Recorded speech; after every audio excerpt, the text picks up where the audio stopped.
From Fargo and serving you on TV, online, and on the go, this is Valley News Live at 9 on Fargo CW. They were wondering if someone was going to be home during the day, and if nobody was going to be home, then there would be an empty house for someone to possibly come and rob.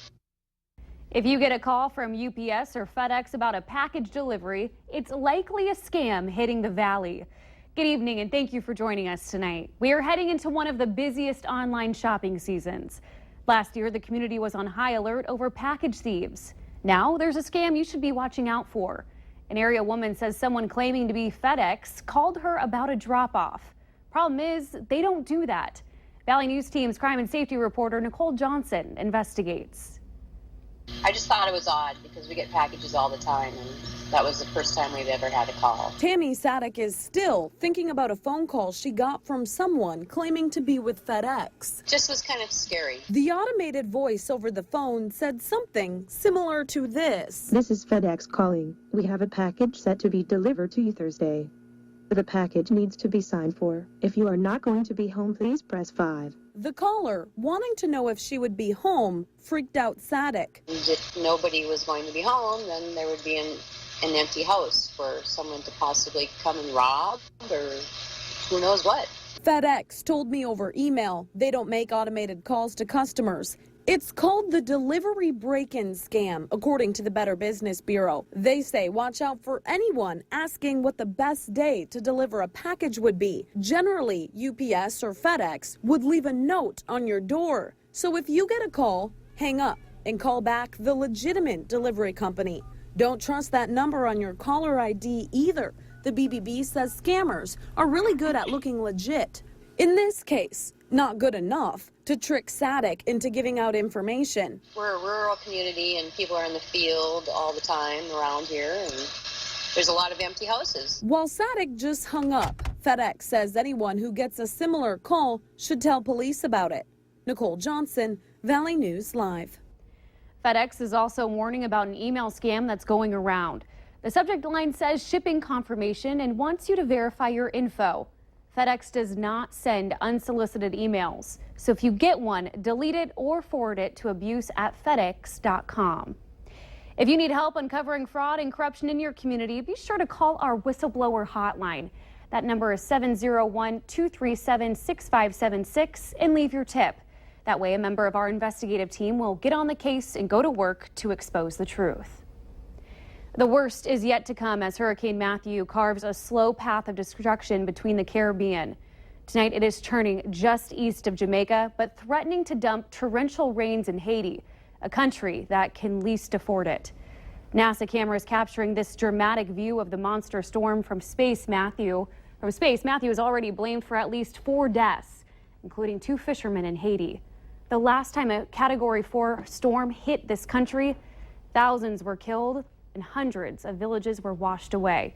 Up to 40 inches of rain are possible in some areas.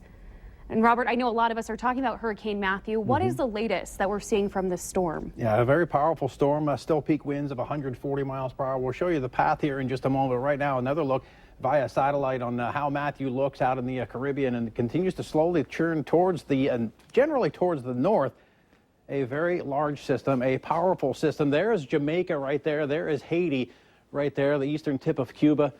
And we'll show you the track that's projected by the National Hurricane Center. And this track has been trending further and further west. So folks in the southeastern U.S. need to keep a close eye on this. The state of emergency has been issued already for Florida as well as North Carolina. Emergency Operations Center in effect for South Carolina. And again, peak winds at 140 miles per hour, moving towards the north-northeast at 8 and expected to slowly turn towards the west, very close to the southeastern U.S., so something to keep an eye on. For us, we've got some quiet, albeit breezy conditions, at least here in the Fargo-Moorhead area. A few storms have developed over parts of the area. We'll show you that in just a moment. Those winds still on the gusty side out of the southeast at 22 with some gusts over 30 miles per hour. 70 in Fargo and Gwinner, 68 in Valley City, also 68 degrees over in the Jamestown area. Winds, they'll stay breezy all throughout the night tonight and through the day tomorrow, and at times gusting, and we're seeing that over 30 miles per hour. Cloud cover wise, increasing clouds across the region and the brighter white clouds off to the west. Underneath those, we've got some showers And some thunderstorms, they'll continue to make their way off towards the northeast, but some on the northern fringe there are weakening. We'll see that chance for some isolated showers and storms tonight. Better chances as we head towards tomorrow morning. That in response to a big storm system off to our west, and they're going to be dumping a lot of snow over parts of Montana, Idaho, Wyoming, and Utah. Winter weather advisories and winter storm warnings in effect for parts of those states. And across the national map, most of the action is in association with that storm and some showers and storms throughout much of Florida. For us, as we head through the overnight hours tonight and into tomorrow morning, we'll see that chance for some showers and some thunderstorms. It looks like a couple of rounds possible, a break in the action possible as we head through late morning and on into afternoon, and then more showers and thunderstorms possible. Some of those later on in the day could be strong and perhaps severe, especially into the far southern valley, something to keep an eye on as we head through late tomorrow afternoon and into tomorrow evening. Here in Fargo, we'll start off the day with some windy conditions, perhaps some showers around, temperatures in the low 60s. Not much of a warm-up tomorrow, mid-60s by lunchtime, and later on the day topping out in the upper 60s with that chance for potentially a strong storm or two. Picture of the day, thanks to Allison for sending that in the soybean harvest. We're going to use that at the background of our 7-day forecast. Some stormy weather tomorrow, lingering into Wednesday morning. And behind this system, much cooler weather. Overnight lows in the 30s here in the Fargo-Moorhead area, likely some 20s across the northern valley. 20s. Yep, it is October. Winter is right around the corner. Yeah, it is. Thanks, Robert. New for you tonight at 9. Police in Minnesota and North Dakota are renewing calls for help in finding a woman they believe was murdered.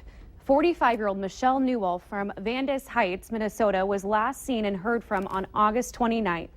51-year-old Timothy Barr of St. Paul has been charged with 2 counts of second-degree murder in her death. Barr claims the two were together in South Dakota planning to sell meth to people she knew. Charges state Barr told police that Newell refused his sexual advances and at one point hid under his car as he looked for the drugs he says she stole.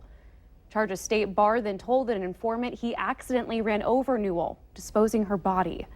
Police believe the body of Newell may be in an abandoned barn of a farm building somewhere east of Jamestown.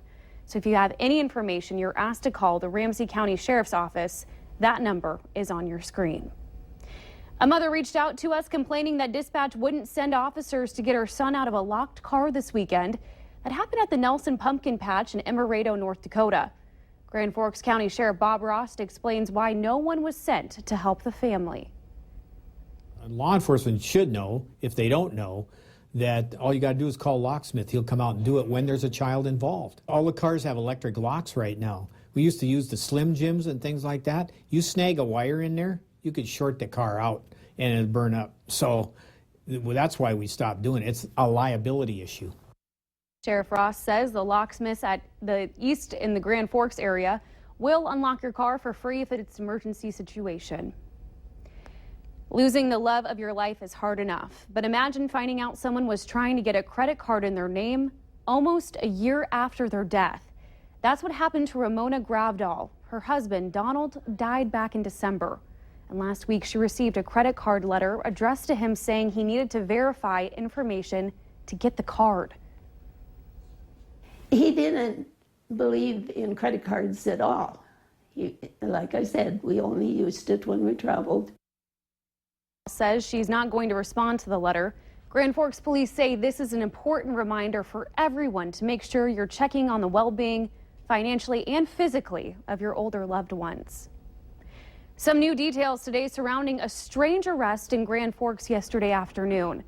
41-year-old Eric Larson was charged with disorderly conduct after a bizarre encounter with 2 boys. It happened here on the 2400 block of 10th Avenue North in Grand Forks. Police say Larson was walking down the street and began a conversation with 2 young boys. Well, initially they made a report of a possible attempted child abduction. I think more just out of the circumstances that an unknown subject was possibly intoxicated, offering their children money and so forth. In this case, the boy's father heard part of the conversation from his nearby home, ordered the boys home, and called police. Larson was arrested just a few blocks away. A report released today says NDSU's President Dean Brashani didn't violate higher ed policies when dealing with media rules for athletics coverage. The attorney says Brashani did not lie when he said he did not know about the media guidelines before they were issued back in July. The report did say that his communication decision-making could have been better, but the media guidelines were announced July 29th and rescinded by Brashani on August 2nd. Now, he was criticized over the guidelines that some in local media felt were too restrictive. Local media that did not win the bids were upset. Forum Communications was one that was very vocal about the change, even calling in one editorial for Brashani to resign. They wanted restrictions if they won the bid. Valley News Live won the television rights to broadcast football games. Different opinions are swirling today after the Minnesota DNR said no to the FM diversion project. Hear what one local lawmaker has to say, still ahead on Valley News Live at 9.